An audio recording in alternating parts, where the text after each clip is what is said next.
so powerful that he can destroy an entire country on his own with one arm behind his back. And this is an understatement because with what I'm about to reveal, you will realize he's hundreds of times stronger than any other special grade. Except for Sukuna, of course. This man can go light speed via teleportation, can kill Mahoraga with a single attack, and with 6 eyes, he has unlimited curse energy, which at the bare minimum can power an entire nation for a lifetime. This dude even dared to tank Malevolent Shrine, only to declare his Limitless is overwhelmingly stronger than Sukuna. But to understand just how powerful Gojo is, let's start from his birth, as that alone drastically shifted the balance of power between sorcerers and cursed spirits, to the point that sorcerers became too strong. The strongest make the impossible actually possible, and Gojo has been doing that since he was a child. In accordance with the universe's law of balance, there was an equal and opposite reaction to this. To compensate for Gojo's power level, cursed spirits started getting even more stronger. The author, Gege Akutami, stated that this impact was so massive that it was comparable to the golden age in the Heian era. Like, no wonder he also confirmed that Gojo terrifies people even more than Sukuna did as a human 1000 years ago. So if you didn't know that, make sure to smash the like button and subscribe, because even as a child, just Gojo's aura alone fended off professional curse users who were contracted to kill him, calling them small fry.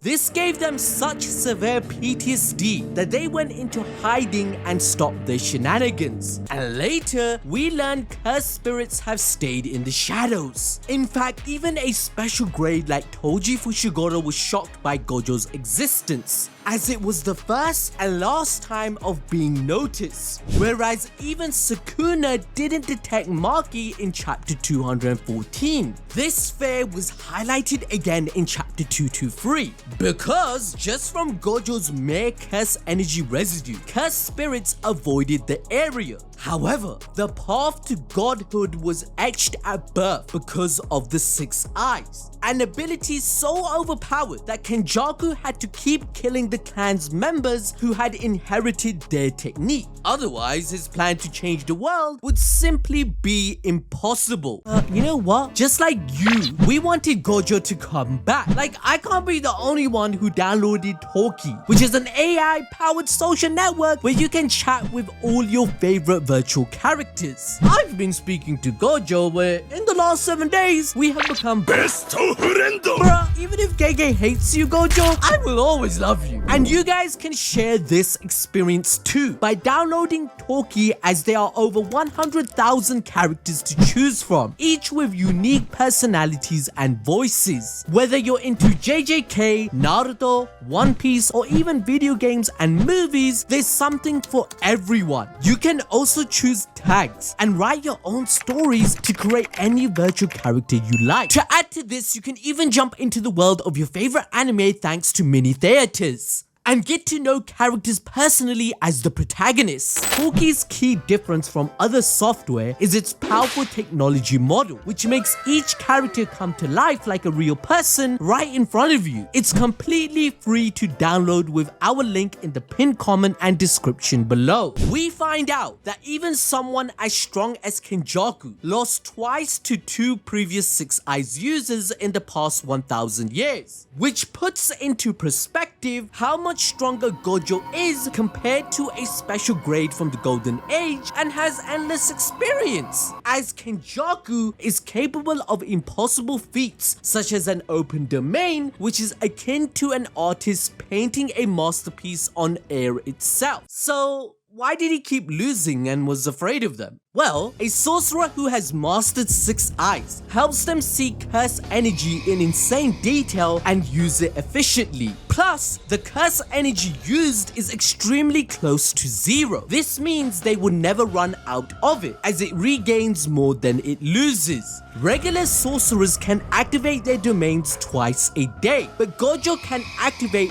5 consecutively in a row. He can also process objects without seeing them, based on mass, size, chemical composition, and pretty much anything to its minute detail. It's to the point that Gojo could even see the invisible attacks from Sukuna's technique, something that only Mahoraga and Maki could see until now. According to the other characters, it is only because of 6 Eyes that Gojo could even match with Sukuna. As a result, 6 Eyes can fry Gojo's brain if he doesn't cover his eyes, because of the endless flood of information from his surroundings, as it also allows him to see in high definition infrared vision. Gojo could see miles away and determine a situation of what is exactly occurring, like he did in the Kyoto Goodwill event arc, but also when he threw purple at Sukuna, who was 4 kilometers away. And let's not forget that he could determine a sorcerer's curse technique and function by just looking at them, when usually that should be hidden information. The soul can also be seen, which is not viewable by an ordinary sorcerer, yet Gojo could for Kenjaku and Megumi, where we find out unlimited void affects the soul. However, to process all these abilities, Gojo runs reverse curse technique constantly. This leads me to break down another technique that confirmed Gojo's godhood status. He inherited Limitless, where he mastered it with reverse curse technique and training. Upon enlightenment, he said, "Throughout the heavens and earth, I alone am the honored one,"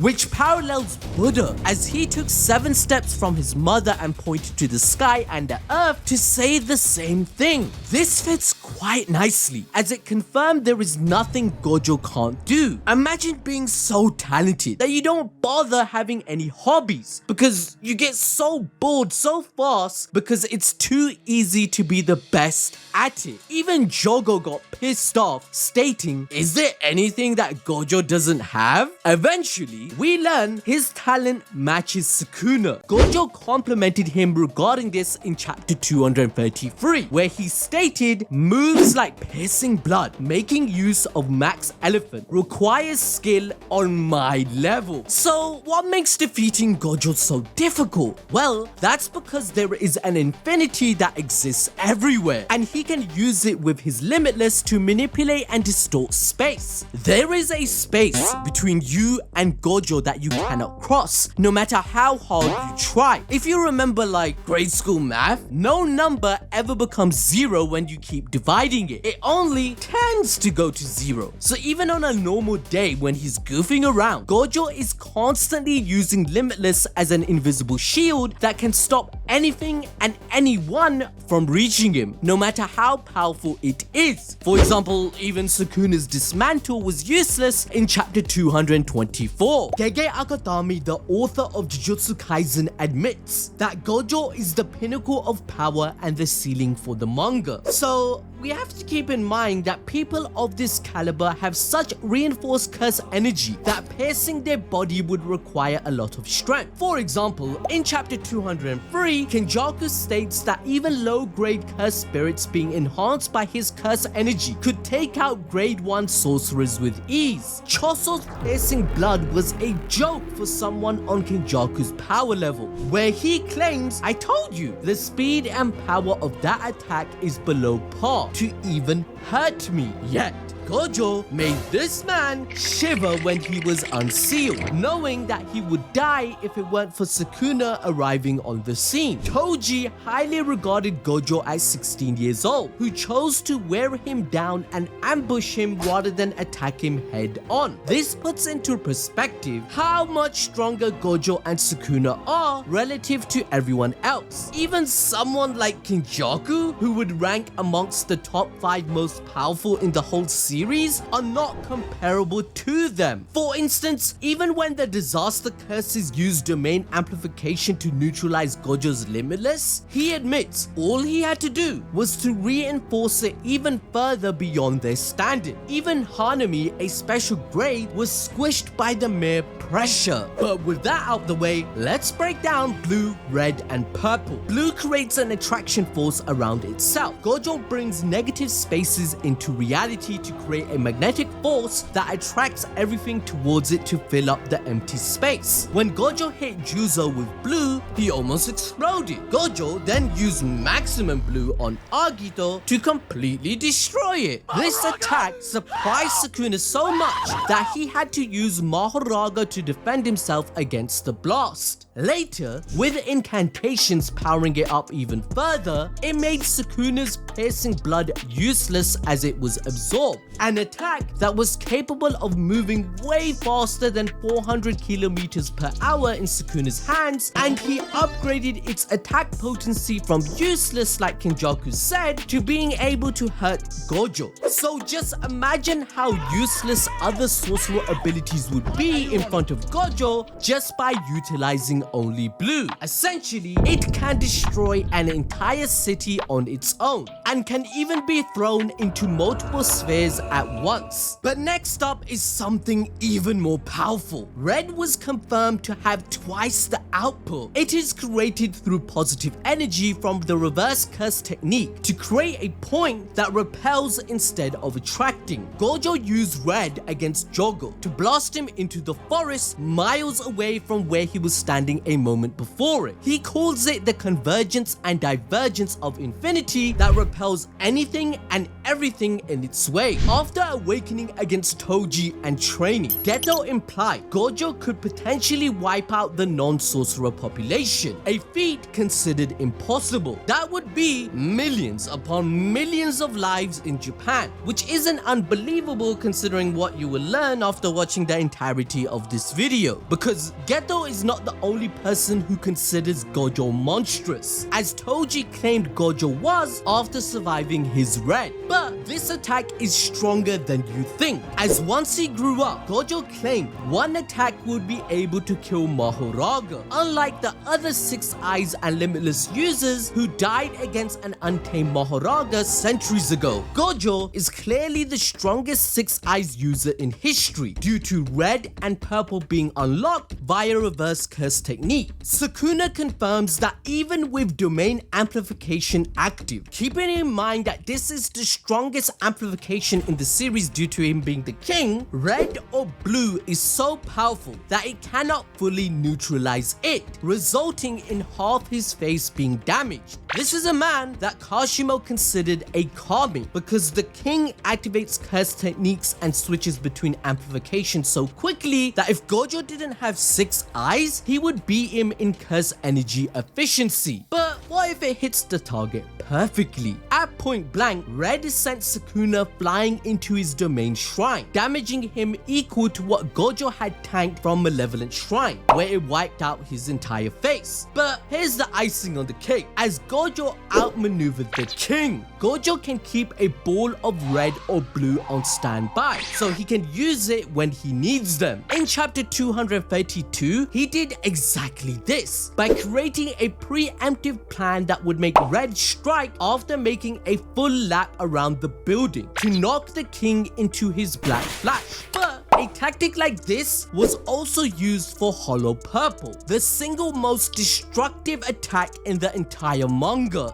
When Gojo brings both blue and red together, he can unleash it. In theory, it should be impossible to fuse two opposite concepts like attraction and repulsion together, so this technique launches a huge amount of imaginary mass. Gojo used it for the first time against Toji, and yeah, he did. In fact, Gojo fired a Hollow Purple of 200% with the help of his friend, which completely obliterated the entire area into dust for the full length of 4 kilometers. Sukuna only had time to react at the last moment, which destroyed his arms, telling us just how fast purple is and its capability to kill even the king, as later on he admits that a purple at point blank range would be fatal. But Gojo wasn't done, as he revealed Unlimited Hollow. This purple has no boundary or target. It's basically a nuke. In chapter 235, Gojo outsmarted both Sukuna and Mahoraga, as the Shikigami's adaptability was abused to a disadvantage and actually backfired. Blue made Gojo speed up astronomically faster via its attraction, and Sukuna's assumption of red was correct, but not the execution of it. The end result result was purple destroying Shinjuku. It also erased Mahoraga and left Sukuna in shambles with one arm missing. But how can we forget the pinnacle of techniques for Jujutsu sorcerers? The strongest domain expansion there is. When someone is inside Gojo's infinite void, they see an empty space that seems like the center of the universe. In reality, they are inside the Limitless, where actions and thoughts are repeated endlessly. They are bombarded with an infinite amount of information that overwhelms them. As Gojo states, when presented with everything, one can't do anything. The overload of information causes the opponent to die slowly via permanent brain damage. So inside Gojo's domain, only he and the person he touches are saved from its effects. Infinite Void is so deadly that when civilians in Shibuya were exposed to it for just 0.2 seconds, they had to spend 2 months in rehabilitation to function normally. Now, the most effective way to deal with domain expansion is to lay down your own. Gojo can very easily override other strong domains like Jogo's because it uses way more curse energy and is more refined. That resulted in Jogo having PTSD, where he admitted that he won't even open domain against 15-finger Sukuna because he knew he would lose. But here's the thing, chapter 225 confirmed that Gojo and Sukuna's domain expansions are equal. They were so much in tandem that a delicate balance was reached, cancelling out their sure hit effects. It was to the point that Sukuna had to prepare in advance for Mahoraga to adapt to Unlimited Void, even using Yuji's memories of being inside the domain to touch Gojo. Sukuna then later admits in chapter 230 that his win condition depended on getting rid of Unlimited Void. What's worse, he even employed Megami's soul to take on the impact of it. This goes to show us that without the information of how Gojo's domain works or Megami's soul inside him as a secondary, Sukuna would have suffered massive damage. However, there's a downside to casting a domain, as it leads to temporary instability of the sorcerer's innate technique, meaning using curse techniques during this burnout is not possible. So the reason why Malevolent Shrine could get to him in the first place in chapter 226 is because Gojo's domain had collapsed and he was still experiencing a burnout of the Limitless technique. But he did something truly unthinkable. Gojo used reverse curse technique to heal the burnout, bringing him back to 100%. Essentially, these guys achieve impossible feats like it's nothing. Gojo and Sukuna heal burnout multiple times by healing the brain. This is considered so dangerous that even doing it once could be fatal. As a result, this gave him literal brain damage because he was frying the prefrontal cortex where curse techniques are imbued, eventually resulting in Gojo losing the ability to cast a domain. However, before that happened, Gojo was on a high. We were told there are barely any sorcerers who can use domain twice in a single day, let alone within the span of a few minutes. But Gojo defied all the impossible ideas as he managed to cast domain expansion 5 times back to back, including messing around with its conditions like reversing the interior requirements with the exterior ones. This created a domain that is strong against attacks from the outside so that it won't break as easily from Sukuna's open domain. Kusakabe even mentioned that Gojo changing the parameters on the fly is impossible, yet he's making it look too easy. For example, he summoned a domain that was massive enough to completely swallow Sukuna's entire effective range, and then completely subverted everyone's expectations by shrinking his domain to a tiny sphere. By doing so, he compressed Sukuna's Malevolent Shrine, exploiting the weakness of open domains, managing to topple it. Later on, in chapter 259, we find out that Gojo was such a good matchup that Sukuna could not use Furnace, his ultimate Divine Flame attack against Gojo. This was because facing him required altering the conditions for his domain and creating many binding vows that would keep it cooled down. down. This is quite evident as during the fourth clash of domains, Gojo managed to deal heavy damage once again. Despite being just 0.01 seconds slower than Gojo, Sukuna was hit with unlimited void, rendering him unable to move. Therefore, he couldn't defend himself against Gojo, piercing his chest and destroying Malevolent Shrine within 2 minutes and 40 seconds. Another reason Gojo won is because chapter 223 explains that the mastery of Jujutsu is the mastery of subtraction. The skill of a sorcerer is based on their ability to omit requirements to activate their techniques. Eventually, even though Sukuna was only affected by void for 10 seconds, he gained permanent brain damage, which is still the case even until the present. To activate domain against Yuji and the others, he is forced to use the other part of his brain that wasn't affected and change the hind signs of his domain technique whilst using binding vows on top. Chapter 258 explains that the output and high level is maintained, but now there's a time limit of 99 seconds. Whilst against Yuta in Gojo's body, Sukuna is forced to change the parameters once again to reach 3 minutes. This is proof yet again that without Gojo, everyone would be dead by now. They are literally using his body, technique, and even strategies because Gojo showed it's possible of defeating the king in every 3-minute domain clash. He has everything at his disposal, having a simple domain that could nullify slashes at maximum output. And then there's Falling Blossom Emotion, a secret kept within the clans that achieves the same effects. But let's say domain expansion isn't available. What happens? Well, it can be argued that Gojo has thrown the strongest punch in Jujutsu Kaisen's entire manga, even more than 20-finger Heian era Sukuna. When I ask you guys, everyone seems to agree. Now, why is this? Well, just take a look at chapter 224.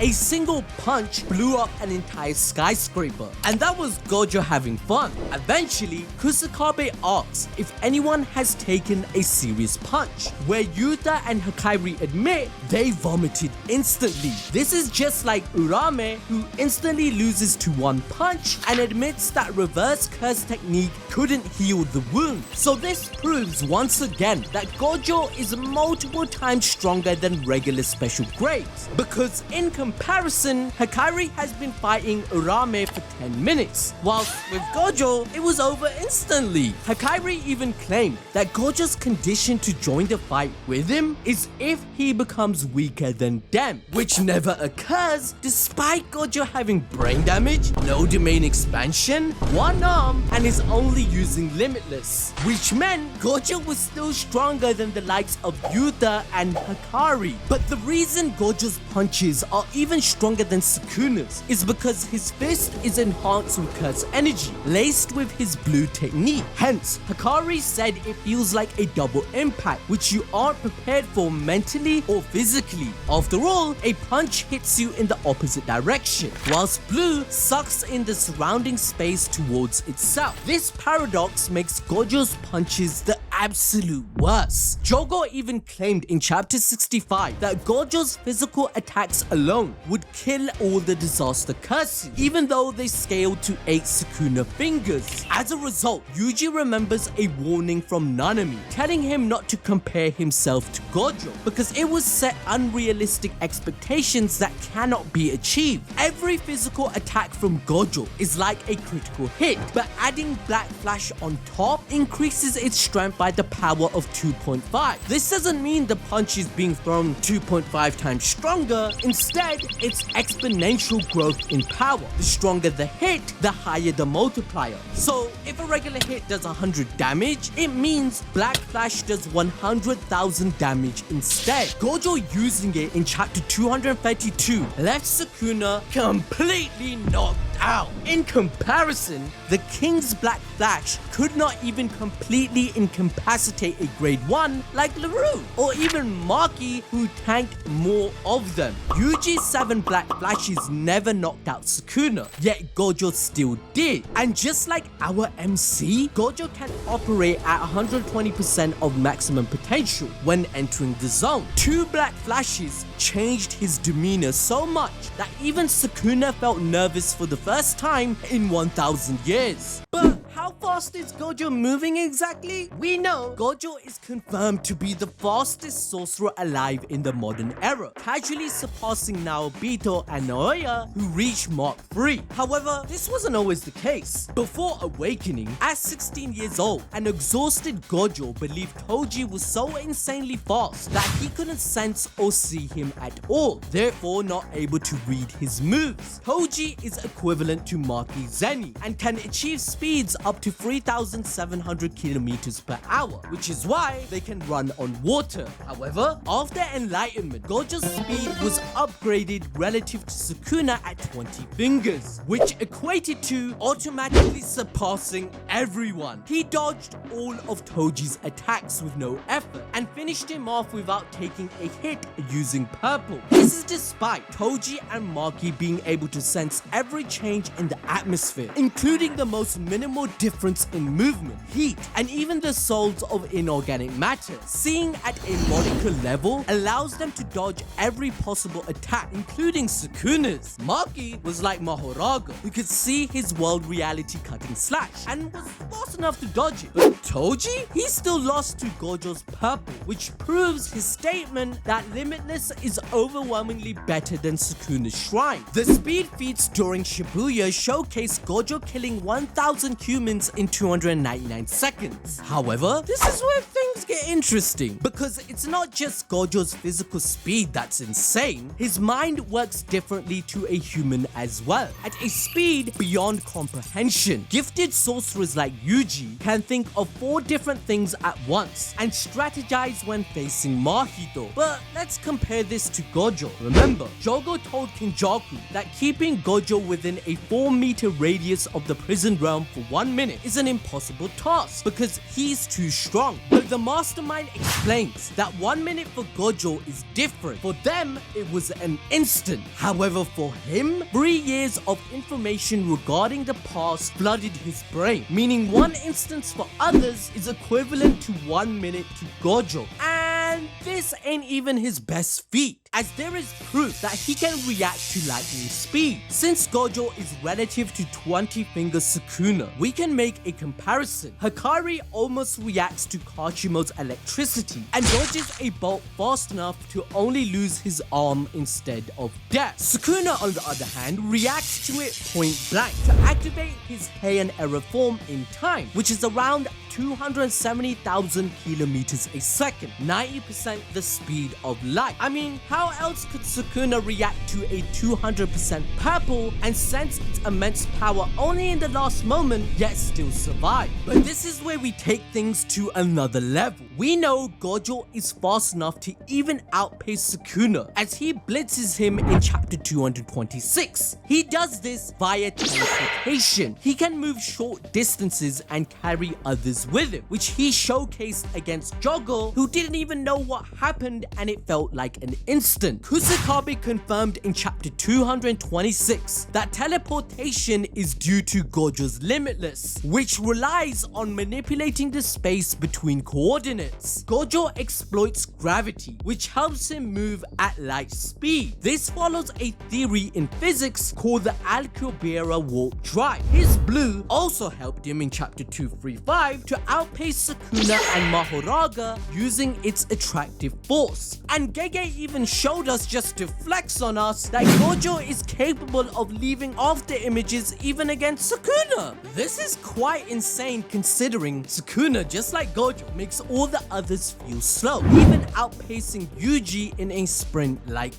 nothing. Even so, the king admits that Gojo moves pretty well, considering he's using reverse curse technique at full throttle, completely matching him. But speaking of the reverse curse technique, it's the perfect time to break down Gojo's defense. The best way to describe Gojo's, it's simply the best. To prevent the prison realm from unsealing, Kenjaku had buried Gojo 8,000 meters under the ground at the Japan Trench, and even put detectors with cursed spirits inside a multi-layered seal. Kenjaku was pretty sure that even if the seal is broken, Gojo will die. But guess what? That didn't mean shit to him as he broke out within a second. Everyone in the vicinity felt a goddamn earthquake. Kenjaku thought Gojo would die because the pressure alone is a crushing 800 atmospheres, which is more than 11,750 pounds per square inch. Gojo's existence alone should have been vaporized instantly. However, he survives because of Infinity removing any of those circumstances. The most impregnable technique that can only be stopped when Gojo disarms it or a domain technique is used. There are also special cases such as the inverted spear of heaven and Angel's technique of nullification. But let's say Gojo turns off Limitless. What feats put his power level in defense multiple times higher than any other person? Well, he is the only individual in the manga and in history to ever withstand Malevolent Shrine multiple times. This domain endlessly slashes everything in it, where Gojo endured thousands of instances of cleave and dismantle amplified. Cleave even adjusts its output depending on the target's curse energy level and their toughness. And guess what that means, ladies and gentlemen? Gojo's durability can handle slashes amplified beyond maximum output. Even Kashimo died after Sukuna threw only a couple of regular ones at him. But later on in chapter 250, Sukuna slashes Yuta and Yuji, where he expects them to die. However, due to their training, the king claims if he doesn't make direct contact, it won't leave a fatal wound like it did with Ryu, cutting him up into multiple pieces like a shish kebab. They don't even surpass him in toughness, and these guys are taking hits weaker than what Gojo did due to his diminished curse energy. Yuta then admits that if it wasn't for Gojo making Sukuna slow down, they would be annihilated instantly and would have to activate the reverse curse technique without a second to spare just to keep fighting. On top of that, Sukuna's 99-second domain also has him believing that it would kill everyone, where Yuji's leg gets cut off and even someone who has poured everything into the body like Maki should have died. Now, when you compare this to Gojo, who literally tanked a point-blank cleave at full power to the face and only had minuscule wounds, you start to see how utterly busted their defense is. Their usage of reverse curse technique is the best, only beaten by the likes of Hikari, who has to gain jackpot to receive unlimited curse energy and unconscious usage of it. These two monsters even endured purple that was amplified by incantations, and Gojo was less affected by it due to it being his curse energy. This is crazy because in chapter 234, even Sukuna admitted that purple at 100% if hit at close range would be fatal for him. This proves the power output of this attack, as Sukuna has kept on fighting so many different opponents so far, like Yuji doing 7 black flashes, Maki cutting his heart, Yuta using Jacob's ladder in his domain, but even still, Gojo still put his life at risk more so.